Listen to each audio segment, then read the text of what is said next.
میرے نبی نے فرمایا مجھے حکم دیا گیا ہے کہ میں جنگ کرتا رہوں ان لوگوں کے خلاف جو نماز ادا نہیں کرتے، جو زکوٰۃ ادا نہیں کرتے، جو یتیم اور غریب لوگوں کا مال کھاتے ہیں، جو جھوٹ بولتے ہیں، یہاں تک کہ وہ نماز ادا کرنے لگ پڑیں، وہ زکوٰۃ ادا کرنے لگ پڑیں، وہ غریبوں اور یتیموں کا مال ان کو دینے لگ پڑے اور ہر طرف اسلام ہی اسلام ہو جائے، تب تک مجھے حکم دیا گیا ہے کہ ان کے خلاف کھڑے ہوتے رہو۔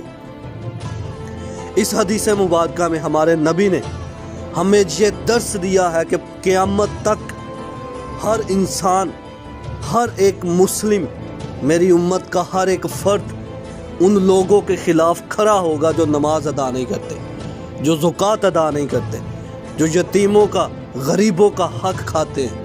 اور آج ہم کیا کرتے ہیں؟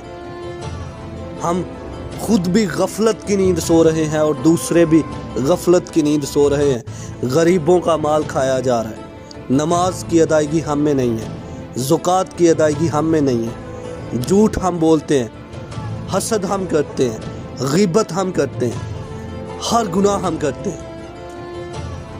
اور میرے نبی کا درس جو میرے نبی نے ہمیں فرمایا وہ کیا؟ کہ کھڑے ہو جاؤ ان کے خلاف جو حق کے ساتھ نہیں ہے۔ آج ہم نے اپنے آپ کو کہاں پر پایا؟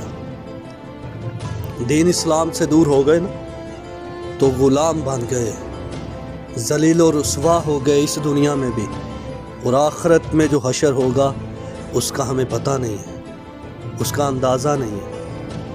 واپس آنا ہے اپنے دین کی طرف، واپس آنا ہے اپنے نبی صلی اللہ علیہ وآلہ وسلم کے دین کی طرف، اسی میں بھلائی ہے، واپس آنا ہوگا۔